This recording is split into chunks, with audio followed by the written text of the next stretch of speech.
Good afternoon and welcome. Hello there. Welcome to all teachers connected from different parts of the world. Actually, it's always nice to know where you are based. If you like to write down where you are based, it's very interesting for us to know. So for those of you who do not know me, I'm Silvia. I'm the marketing manager here at Ali Publishing, and thanks to join us today to our third live session organized by Ali Publishing.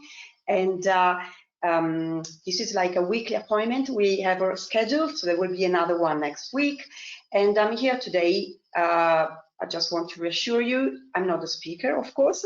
I would just like to share with you just a few technical details regarding this platform and this live session. The session will consist of about 45 minutes of workshop, thanks to our dear speaker, Vanessa, as you can already see her. And then there will be about 10-15 minutes dedicated to questions and then answers. So your questions and answers from Vanessa. Feel free to write down any comments, any thoughts, any questions you might have during the session and at the end of the session. Seize the moment. Seize the moment to ask Vanessa for any tips, anything, okay? Don't be shy, because I know sometimes you just prefer to write down comments, but I think it's a good opportunity for you to take advantage of this moment, okay? So just monitor your toolbar.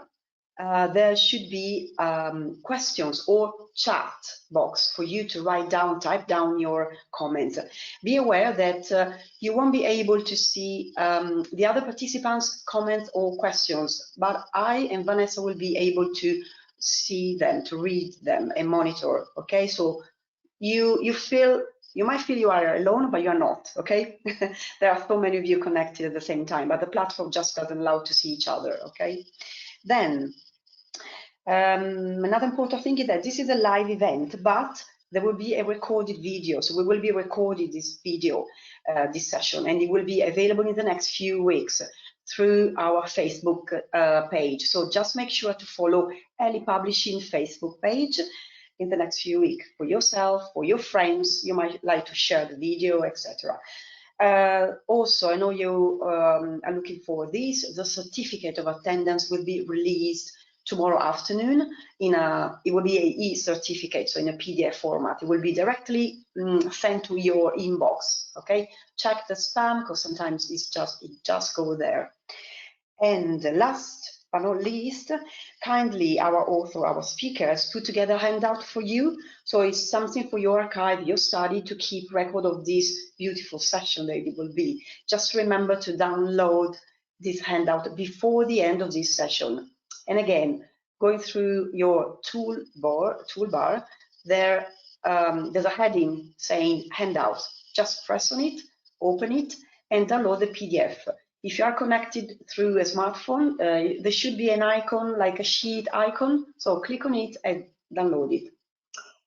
I think that's all by me. I don't want to waste too much of your time. I'm very, very pleased. I'm very happy to have today Vanessa Reis. So she's directly from Porto. She's based in Porto, where she's actually currently teaching at a Escuela Superior. So she teaches English language, literature, and various subjects related to the methodology and didactic of teaching English. She actually has been passionate about the teaching world of English as a second language, as a foreign language, for the past 20 years and more. We don't specify how many, but she's got such a wide experience. She's also a writer of coursebook and a trainer, of course, as you can see from today. And she's currently completing her doctorate degree in the field of coursebook design. What else? Can we add something else? I don't think. You're doing so many things at the same time, and they're all really good and beautiful. So I'm very happy now to give you the floor, Vanessa, with this beautiful webinar, Unlocking the Magic of Learning. And thanks for being here. Thank you so much, Sylvia. So let me just say a hello to all of you around the world. And I am going to ask you if you could please type in the question box where you are listening from and if you can hear me loud and clear. Webinars are fantastic things, but we always worry about being alone and not being heard. So if you could make my life just a little bit easier and let me know that you can hear me loud and clear, Houston, that would be much appreciated. In the meantime, I would like to say hello to Morocco, one of my favorite places on the planet. And Tina Karan, I'm not sure if I'm saying this properly. I hope that you had a wonderful day today in Malaysia. And hello to Antonia as well. Hope that you are all doing well. Right, now today's webinar is entitled Unlocking the Magic of Learning and Harnessing the Story Garden series and the Power of Storytelling in our young learner classrooms around the world. Now, before we get started, I am going to ask you to think about your energy level on a scale of 1 to 10. Think about it. How are you feeling right now? 1, if you've had a long, tiring day at work and you feel absolutely knackered. And 10, if you're ready to start and are feeling very excited. Now, I'm going to ask you to take note of this number.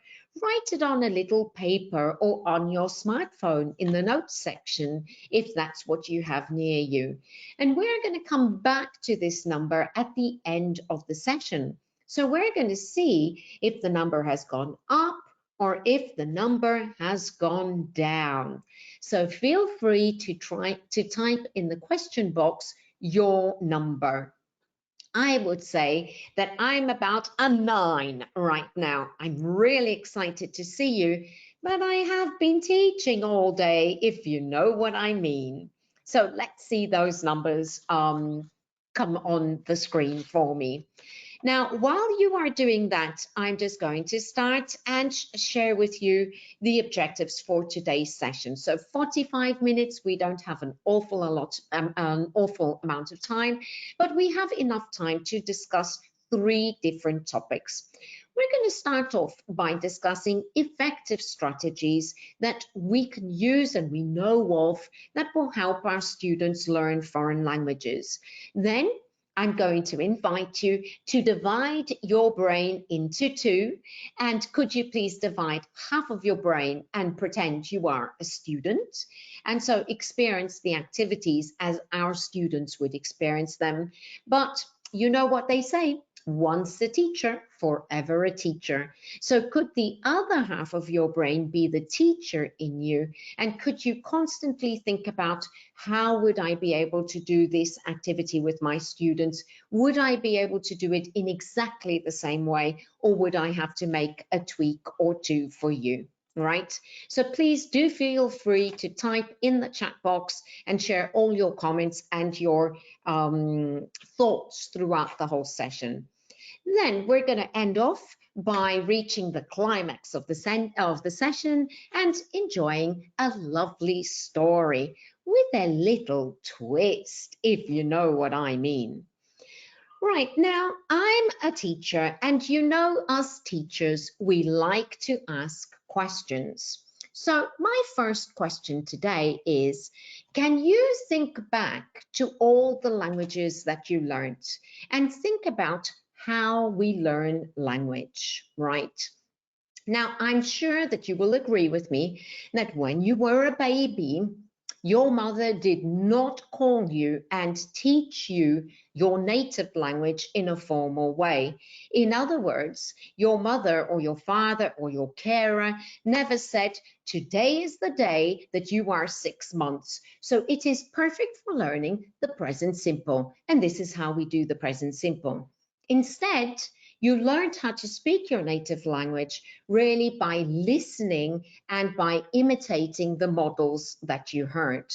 So today I would like to share two language acquisition theories with you.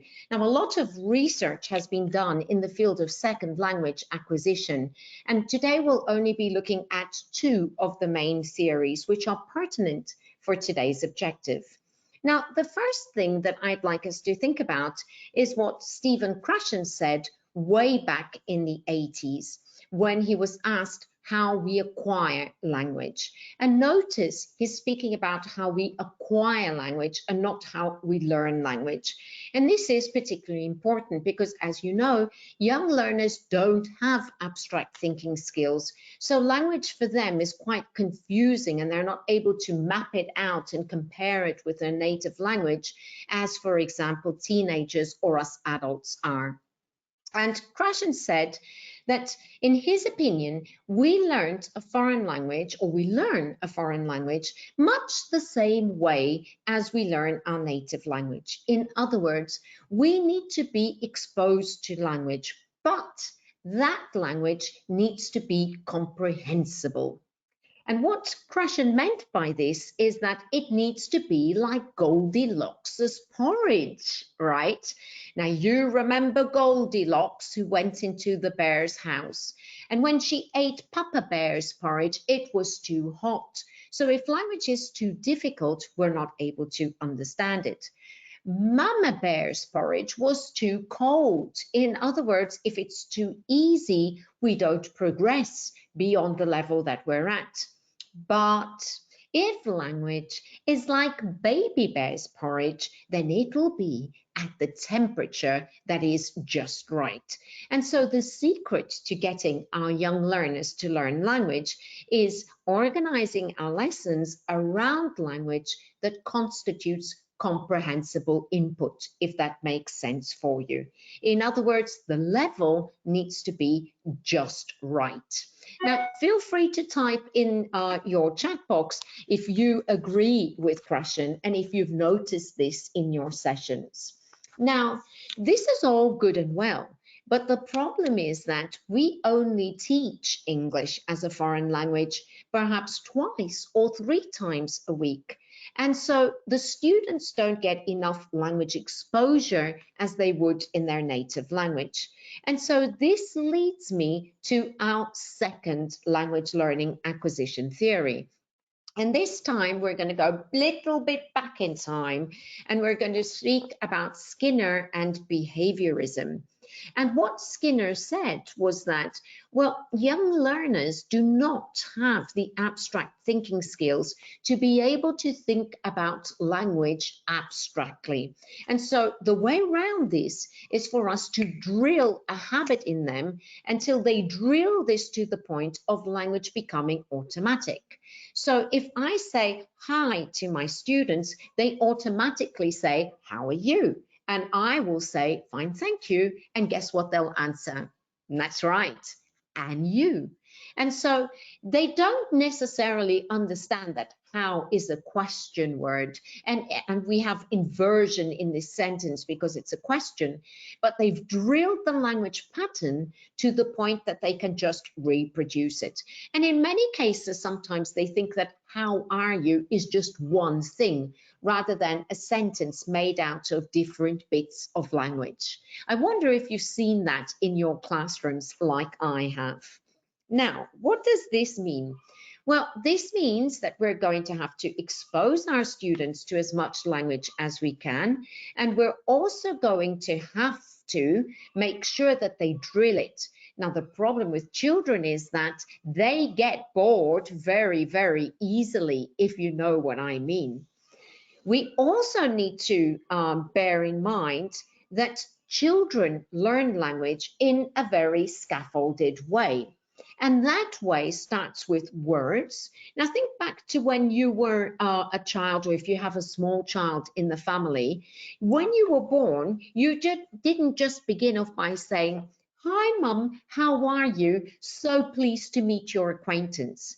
But it took you a good few months before you could say things like Mama, Papa, and things like that. And you started off by learning words. gradually you were able to put these words into sentences, probably short sentences in the beginning. And only at about the age of 3 were you able to have decent conversations in the form of a text, which normal people could understand, and not just your relatives who were used to hearing what you had to say. So if this is true for L1, then as Krashen alerts us, it's going to be true for L2. In other words, it's not realistic for me to teach children words and expect them to be able to have sentences. I'm going to have to start off by practicing language in terms of words, then moving into sentences, and finally teaching the children how to speak and construct texts of their own. Right now, how on earth am I going to do this? So we're going to have to ask another question, which is, well, what do our students like doing? Do they love working from textbooks? Do they love doing reading comprehension questions? Or do they like playing? Well, this leads me to another question, which is, well, children have one job in this life and only one job. I wonder if you can help me decide what it is. Is it their job to work? Or perhaps might their job be something a little bit more enjoyable? Oh, I see you're nodding there. That's right. Kids have one job, and that job basically is to play, right? This is what they have to do. And so if their job is to play, then perhaps we need to teach them in a way that allows them to do just that. Now, I'd like to share the activities that my students like doing, and if they're the same as your students, then feel free to type in the chat box. So what do my kids like doing in Portugal? Let me show you. Well, anything that is related to learning by playing. So they love acting, and they love singing and doing chants and dancing and getting rid of all that energy in their bodies. Games, oh, they absolutely adore playing games in all different shapes and sizes. And you know what? They don't mind playing bingo again and again and again. In other words, they also like routines. They also like creating arts and crafts activities. In other words, learning English in a different way, in a way that allows them to make something that they can then play with or go home and share with their families and show their families what wonderful, lovely, shiny stars they are that are able to speak in English. Now, if this is true, then we need to think about how we are going to get them to acquire language by going through these activities. And I think it is undeniable that everybody loves a good story. If you don't quite agree or you're having second thoughts, think about the teacher's room on a Monday morning where everybody comes together after the weekend. And as there's a lot of noise in the teacher's room, announce, oh, you'll never guess what happened to me this weekend. This is such an interesting story. Oh, you know what's going to happen, don't you? The world literally stops and people start lending an ear so they can hear about the juicy details of your story. In other words, there is something about stories that sticks in our minds long after we've heard them. And many of us can't remember what we had for dinner 2 days ago, but we can remember the story of Little Red Riding Hood that we haven't learned for a long, long time, or haven't even heard for a long, long time. So then we might move on to asking, Well, what are the reasons for us to bring storytelling into the second language learning process? And I've just put up my favorite reasons on the screen. And basically, the first reason that I would defend is that it provides us with a natural learning context that is child-friendly. In other words, they enjoy finding out about what's going to happen to the character, and they're able to pick up chunks of language in the story. So naturally, it leads them to develop different language learning skills because they are listening to the story. Sometimes they might be reading to the story. We might get them singing a song that's related to the story. And we might also get them acting the story out. So they're developing their skills in a way that is interconnected and is always related to a context rather than a specific page in the student's book. Now, stories develop so much more than language skills. They allow us to develop students' literacy skills, and many of our young learners are still learning how to read in their mother language. So the foreign language can be a useful help in this regard. And we're also able to speak about so many things as the result of a story. So we're able to speak about different cultures perhaps, or we're able to develop our critical thinking and our creative thinking skills. And so stories really are like an orange that we can squeeze and get a lot of juice out of. Now, my favorite reason for using stories in the classroom is that when I tell stories, kids literally, oh, hang on, what's going to happen to every word I say? And it's wonderful to see their eyes shining and to see them participate in the story with the limited language that they have. And I know that you've experienced this in your classes as well. So basically, stories are a fantastic tool that we can use to complement the student's book or the course book. Now, the question is, how are we going to implement stories in our classroom? And we're going to go back to Krashen, who reminded us that the kind of vocabulary we bring into the classroom needs to be comprehensible input. So what this might mean is that before we can actually start telling the story, we need a little bit of a timeout, and we need to teach the core vocabulary in the classroom. Now, at this point, I'd like to ask you whether you trust me to be your teacher today. In other words, are you willing to pretend to be my students? Can you give me a thumbs up or type yes in the chat box if you are, so I know that we are ready to continue? Or perhaps just shake your head because I can see that too. Right, thank you so much for trusting me, right? And so if you trust me to be your teacher today, remember to keep your brain divided in two. On the one part, you are just enjoying the story, but on the other hand, you're thinking about your students. Would you be able to do this activity in exactly the same way or not? Now, we know that before we start dealing with stories and before we start teaching vocabulary, we need to take a step back and we need to activate that vocabulary.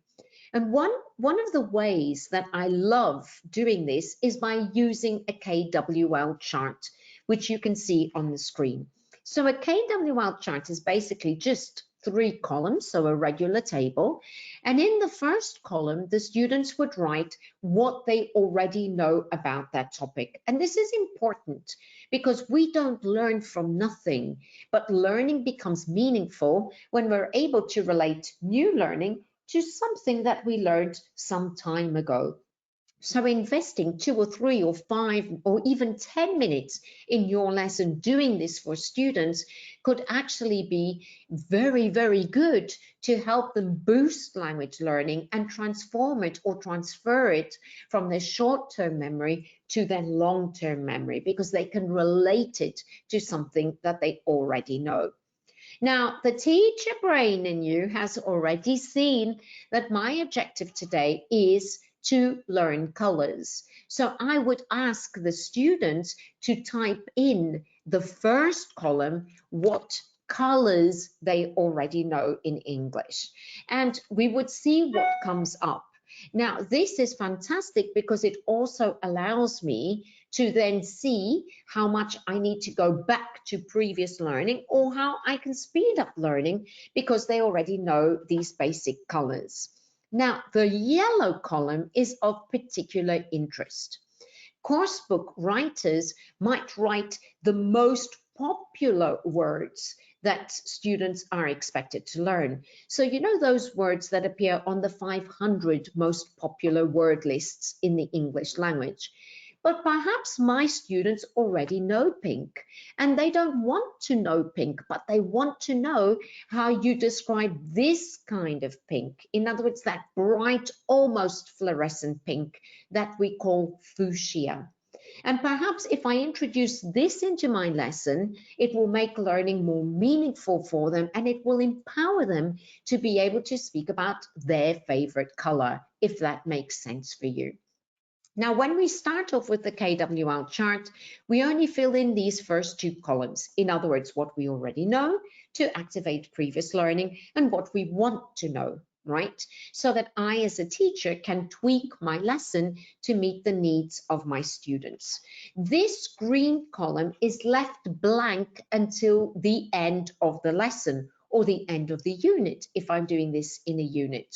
And students will only go back to this and fill in this column at the end with what they've actually learned. Now, this is very empowering because it's going to allow them to make sense of their learning, right? Now, once we've done this and once I know what the students already know, then I'm ready to start working on the new language. And I want to work on it in a meaningful context, if you remember. In other words, something that the students will remember long after the lesson is finished. Now, this is very, very easy to do in the Story Garden series because, as you can see, each unit opens up with a very colorful spread that is based around a story that the kids already know in their native language. So I can see you nodding, right? You all know the story of Little Red Riding Hood, whose grandma was feeling very, very sick and whose mother asked her to take a basket of yummy food to the grandmother. Now, what I'm going to do is use this double spread to teach the students comprehensible input, but using the finger technique. Oh, I can see you wondering what that is. Well, let me show you now that you've agreed to be my students. Right, so who's this little girl? Have a look at this little girl. What color is she wearing? Yes, that's right, red. Do you know her name? Listen, listen. Little Red Riding Hood. Listen, listen. Little Red Riding Hood. Listen, little, listen, listen. Red Riding Hood. Little Red Riding Hood. So as you can see, what I'm doing is I'm taking language which is abstract and using my fingers to make it concrete for the students. And there's so many other expressions that I could use. Oh, who can you see here? Hiding behind the tree. Yes, that's right. Big bad wolf. Listen, listen. Big bad wolf. Listen. Big bad wolf. I wonder if you can remember. What's this? That's right. Big bad wolf. That's it. Oh, look at this cute little animal. What's this? Listen, listen. Little baby squirrel. Little baby squirrel. Yes, that's right. Little, let's join the two together.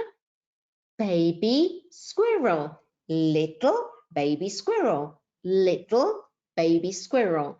And here you can get the children repeating and chanting using their own fingers and showing each other. And if you want, you can even have a time out where they act out to their partner and say it out loud. Now, there's lots of language that you could use here. You could also count the flowers and say, what's this? Yes, that's right. Listen, listen. 2 pretty flowers. 2 pretty flowers. Listen, listen. 2 pretty flowers. So what I'm really doing is working on adjectives, and I'm introducing different adjectives in different word order in a context that the students can just follow. So this is a lovely way to start activating and preparing vocabulary that we will then need in the story. Other expressions I might want to use would be something like, I love grandma. I love grandma. But notice that I'm always keeping the same pattern. 1, 2, 3. Little Red Riding Hood. Big scary wolf. Baby brown squirrel. Whatever it is, keep the pattern the same so that students start feeling comfortable with it. Now, once we've done this, then we are ready to start working. And you know what they say, practice makes perfect. But you also know that young learners get bored very, very quickly. So we need to give them practice in a slightly different way. Or to use the words that Stephen Krashen uses, we need to give them exposure to language in a way that meets their preferred learning styles, right? To use Howard Gardner's terms.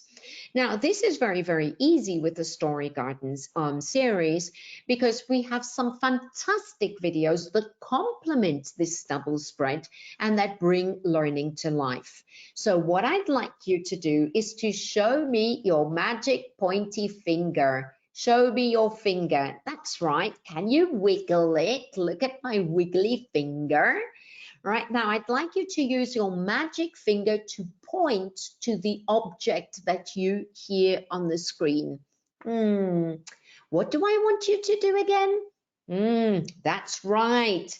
Use your magic finger to point to the objects on the screen. Are you ready? Here goes. Unit 1. Hello, Little Red Riding Hood. Page 5, Activity 1. Listen and say. Black, Black,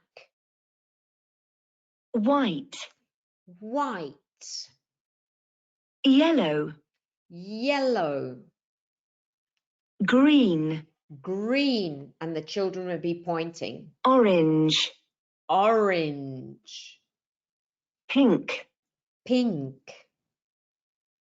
purple, purple, brown, brown.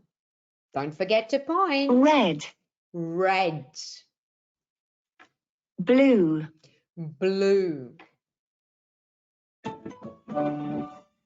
Right, so what are we doing? We're giving them exposure to language with a native speaker that will help them develop their pronunciation skills. Now, this is a simple, safe activity, which is going to make sure that students learn how to pronounce the word before they see it in writing. And this is absolutely essential because if they don't learn how to pronounce it first, they're going to make those typical pronunciation mistakes. Now, once they can do this, then we can move on and cater for their learning styles. And so the next activity will be building on from this activity, but now we're going to cater for our more auditory learners and do exercise 1 in the course book. Now have a look at this exercise. This exercise is a slightly different repeating, listen and repeat exercise. In other words, there's a twist. I don't want the children to tell me the color, but I want them to look at the color and associate it to previous learning, which is numbers, which we've already learned, and then tell me what number that is. So I'd like you, please, to pretend that you are my student, and if you want to type in the answer in the chat box, please feel free. If you prefer to just say it on your own, that's fine too. But remember, I'm watching from this side of the screen. Remember, listen, look at the different colors and say the numbers or type the number in the question box. Are you ready? Let's go then. Unit 1. Hello, Little Red Riding Hood. Page 5, Activity 1.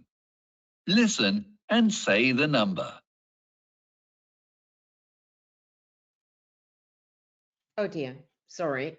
Unit This 1. without meaning to. Hello, Little Red Riding Hood. Page 5, Activity 1. Listen and say the number. Black. And now the children would say 1, White. 2, Yellow. 3, Green. 4, Orange. 5. And I think you get the hang of this. Now, as students repeat this enough times, and we can transform this into a game, when you feel that they are already comfortable with this activity, in other words, when even the weaker students are able to get it right so that you can catch them at being good, as Carol Reid recommends, then a lovely little twist is to promote them to your colleagues. So they become little teachers and you become their student. And now I would ask the children to tell me a color and I would tell them the number. And once we're comfortable with that, then perhaps they could tell me a number and I would tell them the color and then reverse again. In other words, we're keeping the children on their toes because we keep on tweaking the activity slightly to be able to make sure that they're getting exposure, but that they're also doing that drilling that Skinner recommended. And so this is essential if we are to make sure that the vocabulary that they then encounter in the story is not going to be difficult for them. Because if it is, you know what they're going to say. Teacher, teacher, what's that? Right? Or they will start speaking in their native language, which we all know how difficult that can be to get them out of that habit. Right, now we might also want to take this a step further and get the children playing with this vocabulary a little bit more. In other words, in a freer context. And one of the activities that I absolutely love doing to this day, and I've been doing for 30 years now, is playing the fly squatter game. Even these new kids who love these techie tools go mad when they see my fly squatters and get ready to squat. Now, today you won't be able to squat your computer screen because you might just break it. So I'm going to ask you to take your magic finger and to touch the flashcard on the board. Now, this is very easy for me to do because these flashcards already come with the teacher's pack in the Story Gardens series. So I don't need to be investing a lot of my time over the weekend working for school. If you know what I mean, right? I can just dip into the teacher's resources and take them with me on Monday into the classroom. And so the way I do this is that I start chanting first in order. So we might say red, yellow, blue, and green. Red, yellow, blue, and green. And as we're chanting, one student is going up onto the board until we've chanted the whole series. So red, yellow, blue, green, orange, black, brown, pink, and purple. If you can bring in a rhythm into this, the children hear the rhythm, which activates the language. Now, once they know the rhythm, then I can start saying words which they have to squat. So I might say red and then brown and then green and then imagine orange. And in the beginning, as a teacher, I will say this.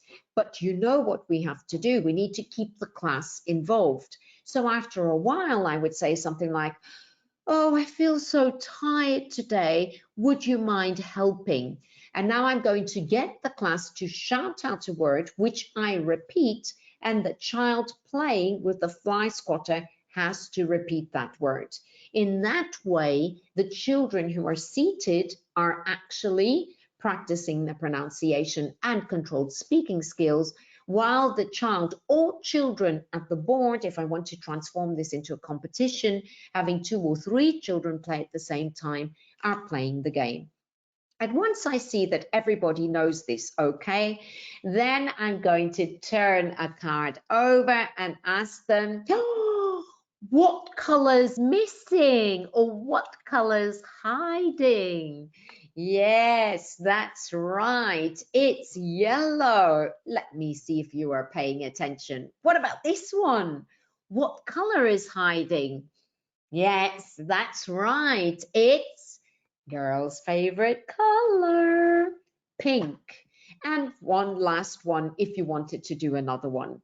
Now, if you think that this activity will get your children too excited because they all want to play and hit the board, then perhaps you could try an arts and crafts TPR activity in the lab books for levels 1 to 5.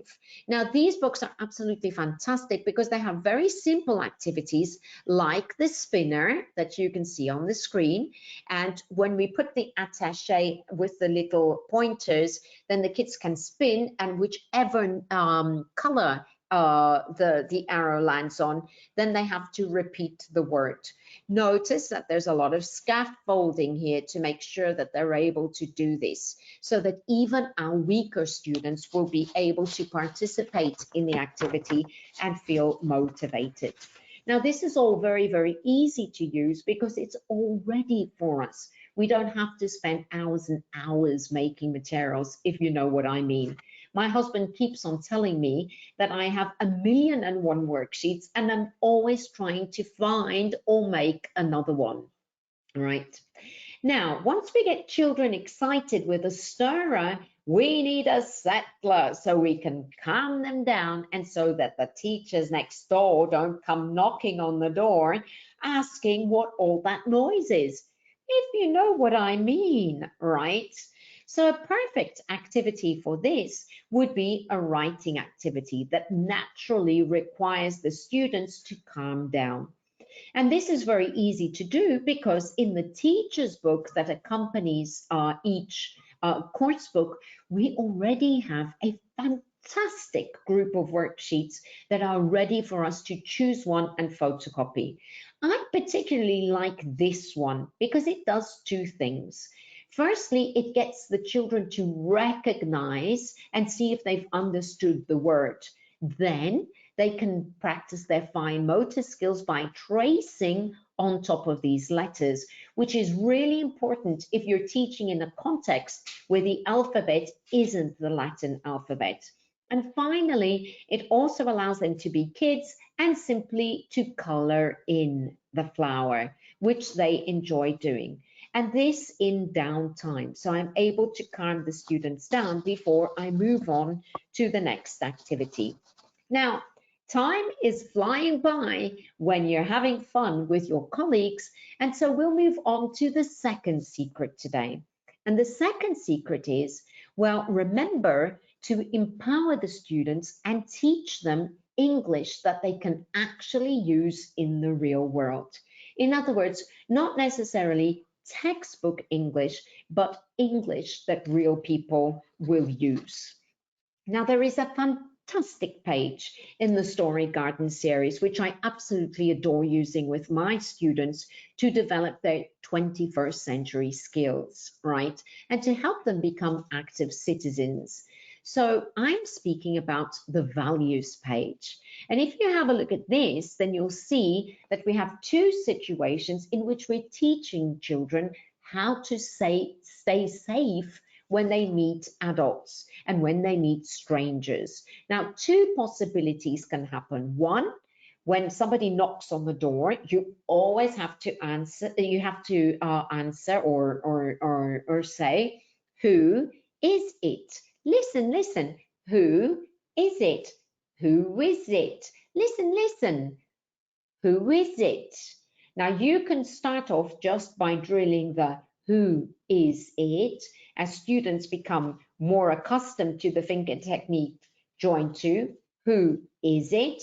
And as you feel that they can become more fluent, join all 3 and have running speech. Who is it? Right? And this is why sometimes they think that who is it is just one word. Right, now this will allow them to see that when it's a stranger, we have to be polite, but say bye-bye and go and be safe. But when somebody knocks on the door and we already know who they are, then we're going to say, hello, grandma. And if you want to take this a step further, then you can use another resource later on in the unit, which is the arts and crafts activity to make the wolf mask so that we have a scary wolf. Now, remember to empower your students and to allow them to choose which of the 2 situations they want to role play. We all like to feel like we're in control of what's happening to us. So rather than telling them, first you have to do this one and then you have to role play the other one, let them choose. And between all the groups in the class, you'll be able to do both. Now, this activity is absolutely essential because it is going to prepare students for the language that they are going to encounter in the story, right? And this is important if we are to make sure that they will have comprehensible input and be able to follow. So, without further ado, I'm going to say, glory, glory, it's time for a story. Glory, glory, it's time for a story. Glory, glory, it's time for a story. And remember, I can drill and see what the students can or can't remember. What's this? That's right, glory. And how about this one? That's right, story. And I can continue doing this until the students know. Notice that I'm always playing with the rhythm. Glory, glory, it's time for a story. And the reason why I'm doing this is that the rhythm and intonation in English is different to the students L1. And I want them to replicate this rhythm. Now, once they know this, then it's time for them to do the story. And today you've been working so hard that I'm going to allow you to just sit back and listen to the story. But can you please say hello with your magic finger and point to the part of the story that you are listening to? What do I want you to do? And that's right. Use your magic finger and point to the frame of the story, the part of the story that you are hearing. Are you ready? Give me a thumbs up. Okay, then let's get to it. Ready? Remember, listen and point. That's Page 10, Activity 10. Hello, children. It's me, Mr. Green. Listen to the story. Mr. Green. Hello, Mr. Green. Watch out for the wolf. Magic fingers. Bye-bye, Mum. Bye-bye, Little Red Riding Hood. And there's my magic finger on the screen. Watch out. The big bad wolf is in the wood.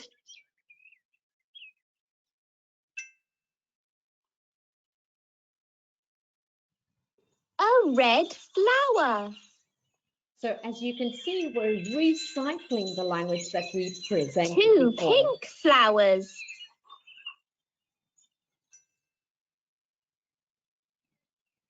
3 blue flowers. Oh! Hello, Little Red Riding Hood. What's your name? My name's Mr. Wolf. The big bad wolf.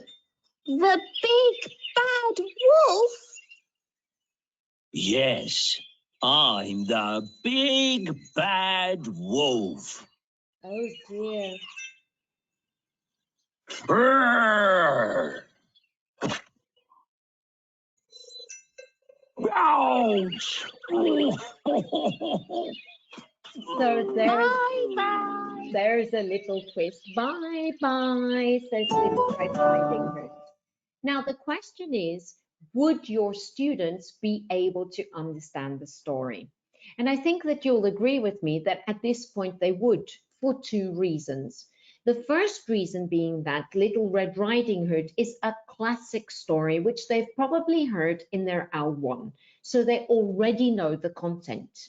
But notice that the story in the story garden always has a little twist to engage the children and pull them into the activity. And then we've also guaranteed what Stephen Krashen is warning us about. We've guaranteed that the language in the story is comprehensible input through all the activities that we've done before. And so the children are able to follow and enjoy. Now, remember what Gardner told us. We need different learning styles. So we can also get the children to watch a video of the same story. And again, you can get them to point to the parts that they are hearing as they're sitting down. I'm going to let you just watch a little bit of it so you can see how nice and easy it is to follow and how the English is slow to make sure that the children are getting exposure to English with a native speaker, but a native speaker that isn't racing. In other words, they can understand what they're saying.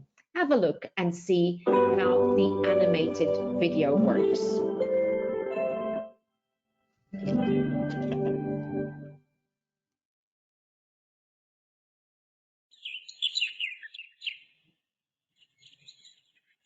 Bye-bye, Mum. Bye-bye, Little Red Riding Hood. Watch out! The big bad wolf is in the wood.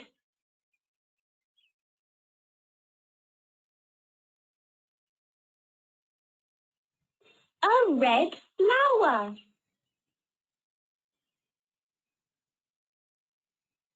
Two pink flowers.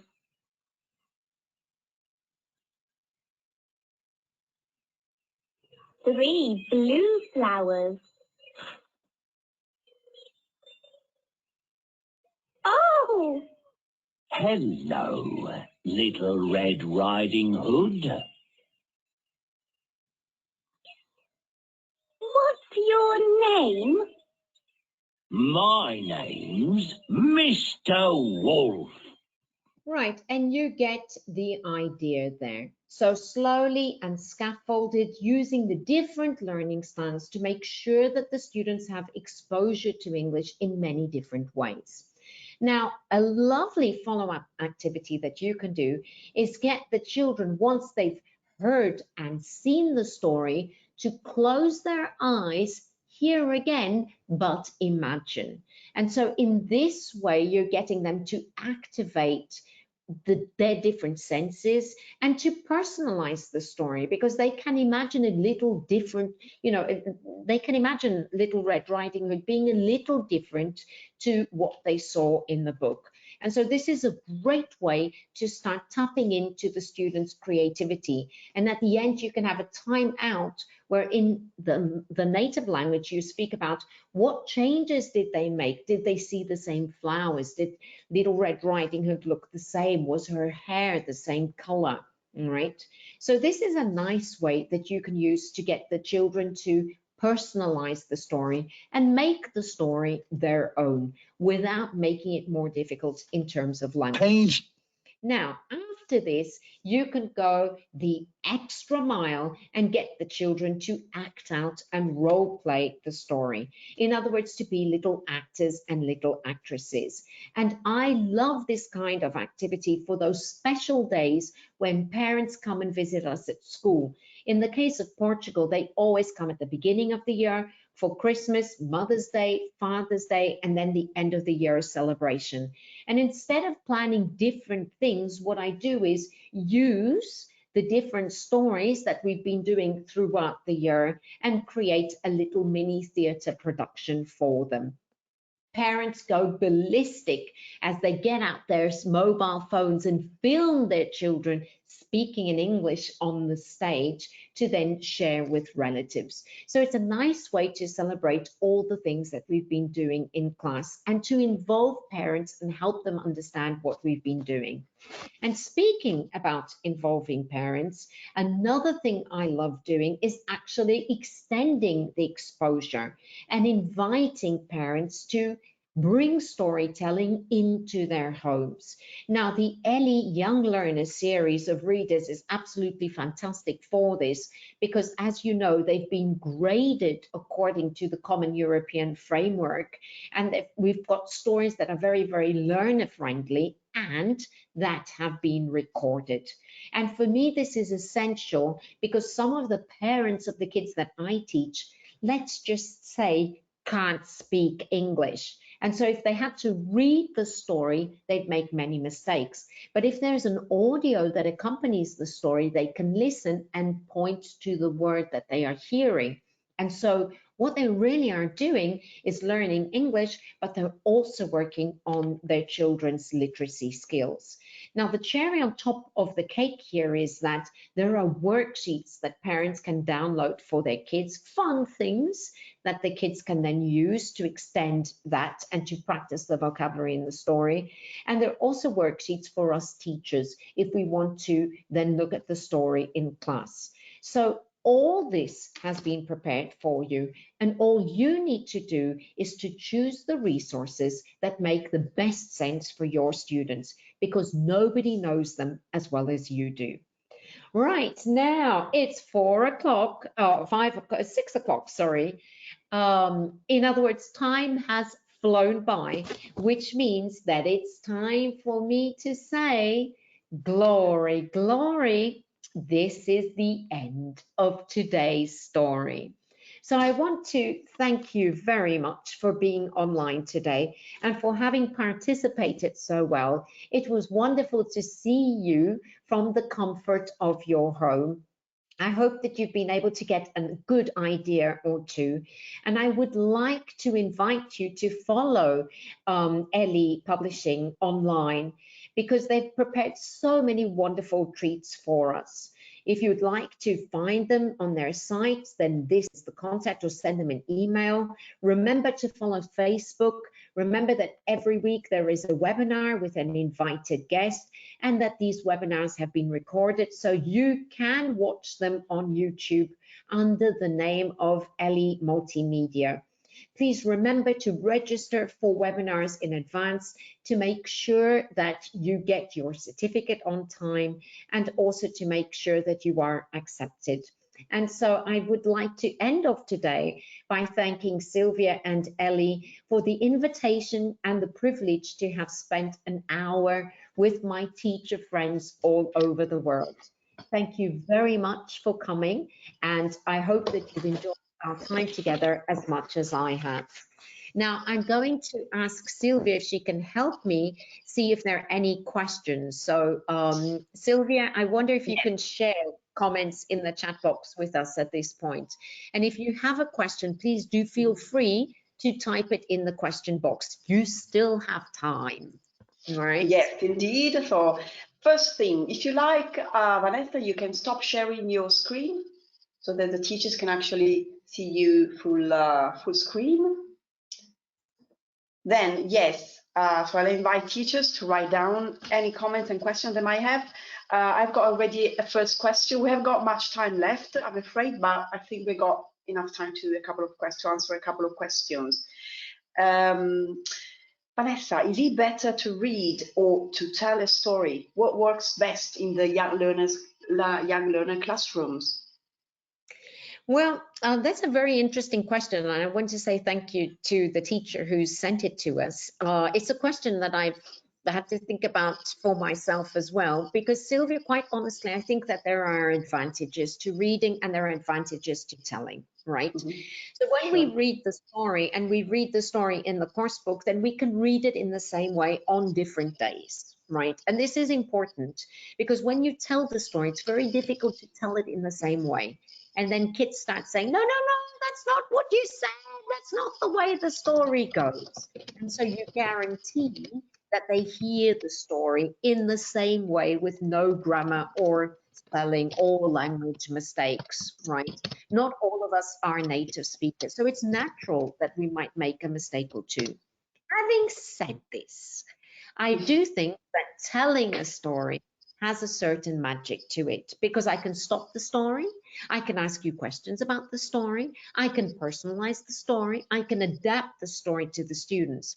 But yes, it does mean preparing a little more than simply reading the story. Now, I always tell kids, why choose chocolate cake when you can have chocolate cake and pudding? In other words, why not read a bit of the story and then tell a bit of the story and then watch the video? And in that case, you get the best of all worlds. So I'm not sure that there is a best way of teaching, but I do think that there is the way that makes the most sense for your students on that particular day. If you've had a difficult week, then just read it. If you have time to prepare, then perhaps tell it. And remember, kids love videos. They love anything that's technological. So round it off with watching a video would be my answer, if that makes sense to you. Thank you. Just let me, okay.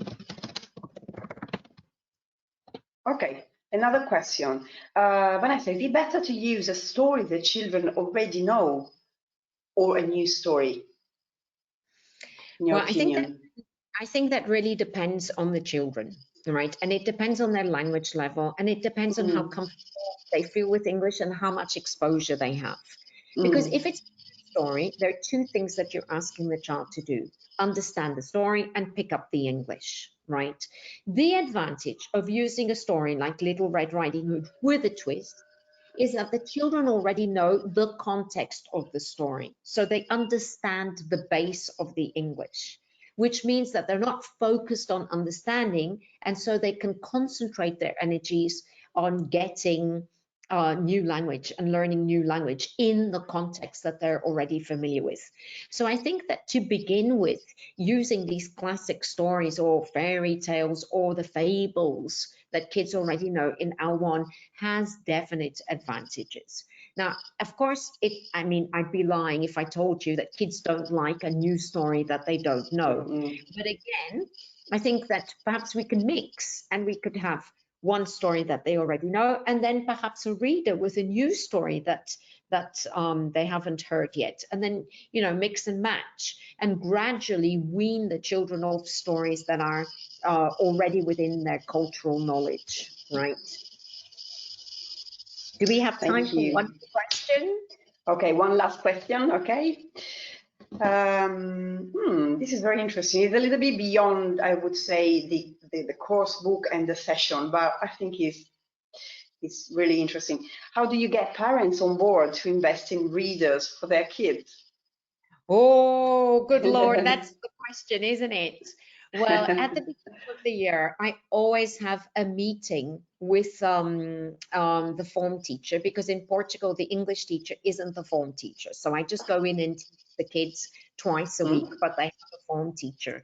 And at the beginning of the year, she has a meeting with the parents where she explains what she's going to do and what the rules are. And I always ask them for 15, 20 minutes. And so I explain to parents how it is that I'm going to teach their children, because these new ways of teaching are not the same as the way that parents learned English way back in the 70s or 80s or even 90s. And so I want them to understand that this playing with language isn't really playing, but it's learning in a way that relates to kids.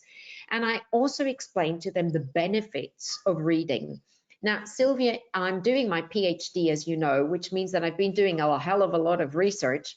And one of the things that I was really interested in is, what characteristic or what quality do intelligent, so-called intelligent or achieving students have in common? And I was very interested to find out that there's only one characteristic that all good students have around the world. And it is not the fact that they live in a structured family, or that they go to a good school, or even that they have a good teacher, much as that makes me feel a little sad. But the only thing that they all have in common is the fact that they read, right? So that is pretty amazing. That is pretty amazing. And if that is the secret for success, then I think that we need to invest in giving our children these kind of opportunities. So I usually explain and take various early young readers to class, and I show them to parents so they can flip through them and see. And I explain what the different parts are and how they can use them. And then I ask them to not go to McDonald's once, just once. And instead of going to McDonald's to buy a reader, now I get each parent to only buy one reader, and then to share these readers with the class. So by buying one reader, their children, I teach 30 kids, so their children have access to 30 different readers. And then I make a little passport book, and each time they read a reader, then they have to draw something in the reader, and then I give them a stamp. And once they get 10 visa stamps on their passport, then they get a treat, right?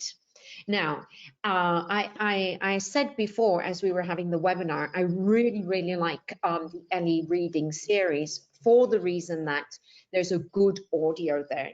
And people in Portugal speak good English, yes, on average, but some don't. Some speak really bad English. And we all know that if the children learn a mistake, it's going to take them 8 times longer to unlearn that mistake than it will be to learn new language. So the audios for me make all the difference, right? Coupled with the worksheets for the students. So I show parents, how can you teach your child English? Well, you can listen to the audio and have parents bonding time. And then while you are cooking dinner and you want to entertain them, print out the worksheet and do the word search or do the crossword, or they're all fun activities. So they aren't exactly work. And you know, Sylvia, parents, when we explain why we want them to do what we want them to do, I find that they come on board.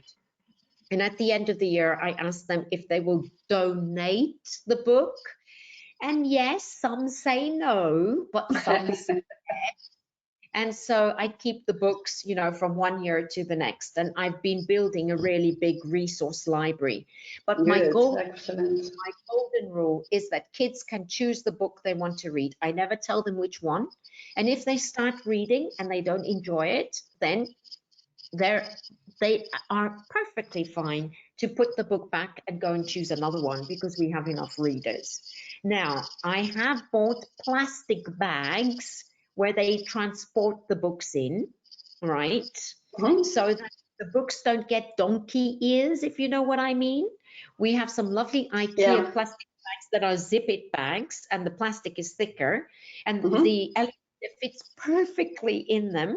So they transport them in the bag in case it rains, right? You know how sometimes it rains and then the readers get destroyed, or put them in their bags and then they return them. And this has started a habit of reading. And now I've made a big poster this year where we aim to get to 7,500 words in a term. And so what this means is that reader corresponds to X words. And if we get there, then we'll have a treat, which the parents and I will organize. But I don't know if you heard the parents. So we're going to have a big party on Children's Day in June if they're able to complete all this. And so that's how I'm able to convince parents, not by forcing them, but by explaining, and especially by involving them, right? My rule is that they don't pay us teachers a lot of money, so we never do what children and parents can do for us, right? And in this way, my children read. And what I found is that the more they read, the better their writing is, right? So indeed, yes. things. They know more vocabulary, they're able to Yes. write better, and they're able to do better in the Cambridge exams as well.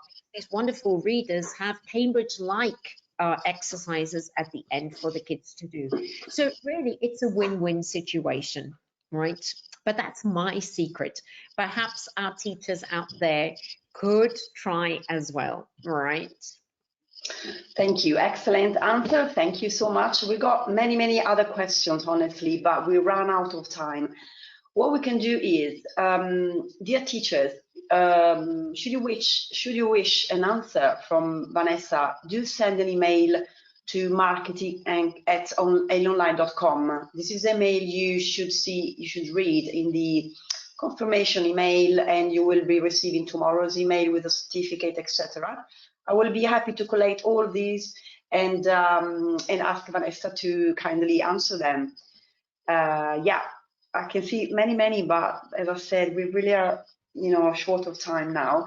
And I'm very pleased with this session. I'm very pleased with such a big audience. And thank you indeed, Vanessa, for this very interesting and involving webinar. I do believe that the key word is actually involvement, to involve. Either you are teaching, either you are actually presenting, and I was very much involved. And I'm sure I know also by looking at all the comments our teachers have been so far as well. So thank you. Would just like to remind about next week's webinar, and I'll see you soon then. Okay, so a big thank you to everybody and a bye-bye. Stay safe and please do keep in touch. It's always great to hear from you. Thank you, Vanessa. Bye-bye all.